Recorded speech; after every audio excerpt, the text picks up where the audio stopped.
Good morning అందరికీను. ఈరోజు మనం నిన్న 6 పొజిషన్స్ నేర్చుకున్నాం కదా. ఈ 6 పొజిషన్స్లో ఆబ్జెక్ట్ని పెట్టినప్పుడు దాని ఇమేజ్ ఎక్కడ ఫామ్ అవుతుంది అనేది మనం రే డయాగ్రామ్స్ గీయాలి అని ఒక 4 రూల్స్ నేర్చుకొని ఉన్నాం. ఆ 4 రూల్స్ని అప్లై చేస్తూ ఈరోజు ఏం చేద్దామంటే కాంకేవ్ మిర్రర్లో 6 పొజిషన్స్లో ఆబ్జెక్ట్ ఉంచినప్పుడు దాని ఇమేజ్ ఎక్కడ ఏర్పడుతుందో చూద్దాం.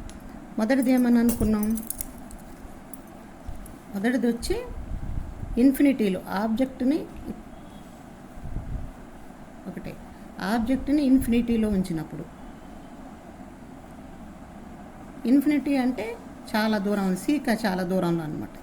ఇది అన్ని పెన్సిల్తోనే వేయాలమ్మా. బొమ్మ 4 మార్క్స్ క్వశ్చన్ కదా, ఇది పెన్సిల్తోనే వేయాలి. ఇది చూడండి, ఇదేంటంటే ప్రిన్సిపల్ యాక్సిస్ అనుకుందాం దీన్ని. ఇది కాంకేవ్ మిర్రర్ని ఒక గాజు పెట్టుకొని గీద్దాం. చూడండి, ఇక్కడ గీస్తున్నాను నేను. ఇలా గీద్దాం. ఇది కాంకేవ్ మిర్రర్. దీనికి ఏం చేస్తామంటే ఇలా గీతలు పెడతాం. ఇలా గీతలు పెడితే చిన్నవిగా నీట్గా అందంగా పెట్టాలి. ఇలా పెట్టినప్పుడు ఇది కాంకేవ్ మిర్రర్ అంటుంది. ఇది వచ్చి ఏమని అనుకున్నాం? పోలు.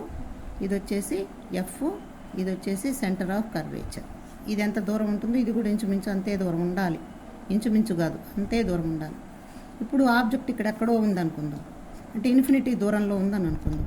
అప్పుడు దాని నుంచి ప్యారలల్గా రేస్ పడతాయి.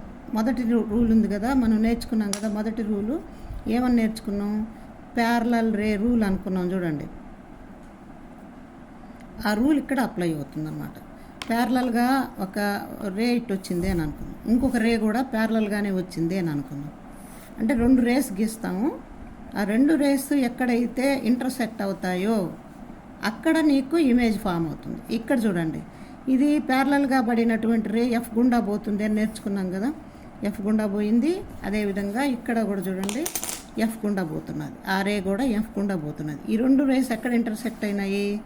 ఎఫ్ దగ్గర ఇంటర్సెక్ట్ అయినాయి. ఇక్కడ ఇమేజ్ ఫామ్ అవుతుందన్నమాట.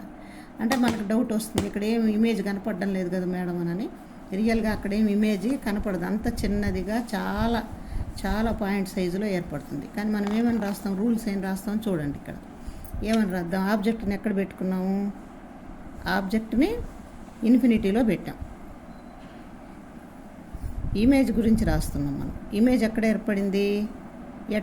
ఎఫ్ దగ్గర ఏర్పడింది కదా. ఏ సైజులో ఏర్పడింది? ఎఫ్ అన్నాము. ఏ సైజులో ఏర్పడింది చూడండి. సైజ్ ఏమని రాద్దాం? పాయింట్ సైజ్ అని రాద్దాం. పాయింట్ సైజు అంటే ఏమని? హైలీ డిమినిష్డ్ అని రాద్దాం. హైలీ డిమినిష్డ్ అంటే చాలా చిన్నది. ఎంత చిన్నది అయ్యా అని అంటే పాయింట్ సైజులో ఏర్పడింది. నీకు పాయింట్ సైజులో ఏర్పడడం వల్ల అది ఇన్వర్ట్గా ఉందా లేక ఎరెక్ట్గా ఉందా, లేకపోతే ఇది రియల్ ఇమేజే. ఎందుకని? నీకు మిర్రర్కి ముందు ఏర్పడింది కదా. మిర్రర్కి ముందు ఏర్పడింది కాబట్టి దిస్ ఈజ్ ఏమని రాస్తాము? రియల్ ఇమేజ్ అని రాస్తాం. రియల్ ఇమేజ్ కాబట్టి దాని లక్షణం ఏంది? ఇన్వర్టెడ్ అని రాస్తాం. రియల్ ఇమేజ్ కాబట్టి ఇన్వర్టెడ్ అని రాస్తాం. ఇవి ఇమేజ్ యొక్క క్వాలిటీస్ అంటాం. చూడండి, ఇమేజ్ ఎక్కడ ఏర్పడింది? ఎఫ్ దగ్గర ఏర్పడింది. ఎక్కడ పెట్టాం మనం? ఆబ్జెక్ట్ని ఎక్కడ పెట్టాం? ఇన్ఫినిటీలో పెట్టినప్పుడు ఇమేజ్ ఎక్కడ ఏర్పడిందో చూడండి, బొమ్మలో ఎఫ్ దగ్గర ఏర్పడింది. ఏ సైజులో ఏర్పడింది? చాలా చిన్నదిగా పాయింట్ సైజులో ఏర్పడింది. Highly diminished. ఇది రియల్ ఇమేజ్ అని ఎందుకు చెప్తున్నాము? కాంకేవ్ మిర్రర్కి ముందు ఏర్పడింది కాబట్టి మనం దీన్ని స్క్రీన్ మీద పట్టుకునేదానికి అవకాశం ఉంది. కాబట్టి దీన్ని రియల్ ఇమేజ్ అని పిలుస్తాం. తర్వాత రియల్ ఇమేజ్ కాబట్టి ఎట్టి పరిస్థితుల్లో దట్ ఈజ్ ఇన్వర్టెడ్ ఇమేజ్. ఇవి రాయాలి. ఈ బొమ్మేసి కనుక ఇవి రాసినప్పుడు మనకి 2 మార్కులు పడతాయి. 2 మార్కులకు అడుగుతాడు అనమాట. ఇది 2 మార్కులకు అడిగేదానికి అవకాశం ఉంటుంది. 2వ పొజిషన్ రాస్తున్నా చూడండి. సెకండ్ పొజిషన్ ఎక్కడ అనుకుంటున్నాము? బియాండ్ సి అని రాద్దాం. సికి అవతల. ఇందాకట్లాగే ముందు మనం ప్రిన్సిపల్ యాక్సిస్ గీద్దాం. తర్వాత వచ్చేసి ఏం గీస్తున్నాను? కాంకేవ్ మిర్రర్ గీద్దాం. కాంకేవ్ మిర్రర్ అనగానే దీనికి ఇలా గీతలు పెట్టాలి, నీట్గా పెట్టాలి. నేనంటే స్పీడ్ మీద ఎట్టంటే అటు పెడుతున్నా, మీరు నీట్గా పెట్టుకోండి. ఇది వచ్చేసి పి అందాం. This is F, this is C. ఇవి మారకూడదు. ఇప్పుడు ఎక్కడ పెడుతున్నాను నేను చూడండి మళ్ళీ ఒకసారి.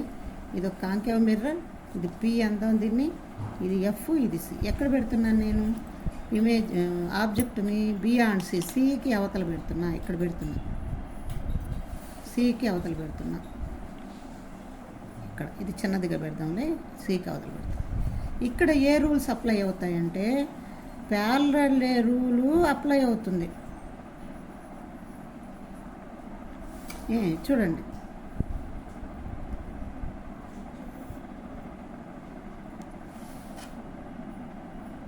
ఎటు పోతుంది అది? ఇదిగో ఎఫ్ గుండా పోవాలి కదా, ఎఫ్ గుండా పోతుంది. రెండవది వచ్చి సిసి రే రూల్ అని నేర్చుకున్నాం చూడండి మనం.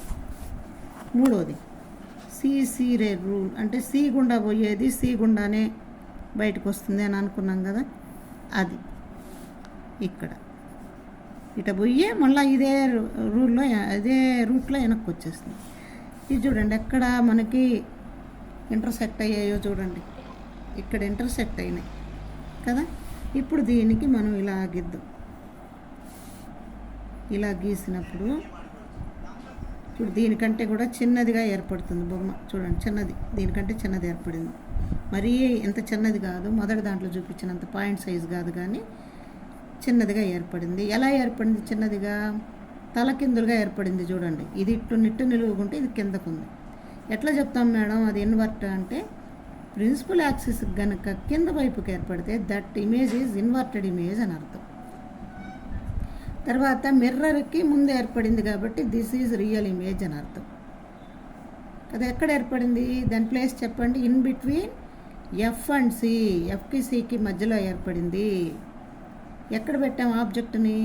బియాండ్ సి, సికి అవతల పెట్టినప్పుడు, సికి అవతల పెట్టినప్పుడు దాని బొమ్మ ఎక్కడ ఏర్పడింది?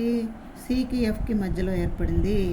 ఇక్కడ ఏ ఏ రూల్స్ వాడాము? ప్యారలల్ రే రూల్ ఒకటి వాడాము, సిసి రే రూల్ ఒకటి వాడాము. రెండు వాడాము ఇక్కడ. ప్యారలల్ రే రూల్ వాడాము, సిసి రే రూల్ వాడాము అన్నమాట. ఇందాకట్లాగానే ఇప్పుడు ఆబ్జెక్ట్ని ఎక్కడ పెట్టామో రాద్దాం. ఆబ్జెక్ట్ని ఎక్కడ పెట్టాము? బియాండ్ సి, సికి అవతల పెట్టాము. అప్పుడు ఇమేజ్ ఏమేమి ఏర్పడింది చూడండి. ఇమేజ్ ఎట్లా ఏర్పడింది? ఎక్కడ ఏర్పడింది? In between F and C, ఎఫ్కి సికి మధ్యలో ఏర్పడింది కదా. చూడండి ఇక్కడ బొమ్మ చూడండి ఒకసారి. ఎఫ్కి సికి మధ్యలో ఏర్పడింది కదా. ఎలా ఏర్పడింది? సైజ్ ఎట్లా ఏర్పడింది? డిమినిష్డ్, చిన్నదిగా ఏర్పడింది. అంటే ఆబ్జెక్ట్ కన్నా కూడా చిన్నదిగా ఏర్పడింది. అంటే మనం వేయడంలో అదే సైజులో మీకు ఏమైనా కనిపిస్తున్నదేమో కానీ కొంచెం నీట్గా వేస్తే కానీ దీనికంటే చిన్నదిగా ఏర్పడుతుంది. తర్వాత ఎలా ఏర్పడింది? ప్రిన్సిపల్ యాక్సిస్కి కింద ఏర్పడింది కదా, పైన లేదు చూడండి. ఆబ్జెక్ట్ పైకి ఉంటే ఇది కిందకున్నది కదా, అందువల్ల ఏమని అందాం దాన్ని? ఇన్వర్టెడ్ ఇమేజ్, ఇన్వర్టెడ్ ఇమేజ్ అని. Inverted image. తర్వాత ఇది చూడండి, ఈ మిర్రర్కి ముందు ఏర్పడింది చూడండి. మిర్రర్కి ముందు ఏర్పడింది కాబట్టి ఇది రియల్ ఇమేజ్. ఏంది ఇమేజ్? Real image.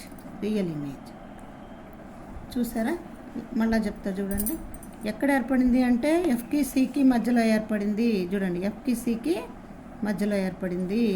తర్వాత చిన్నదిగా ఏర్పడింది, డిమినిష్డ్. తర్వాత ఇన్వర్టెడ్, తలకిందులుగా ఏర్పడింది. తర్వాత అద్దానికి ముందు ఏర్పడింది కాబట్టి రియల్ ఇమేజ్ అని చెప్తాం. అర్థమైందా? నెక్స్ట్ మూడో పొజిషన్ చూద్దాం.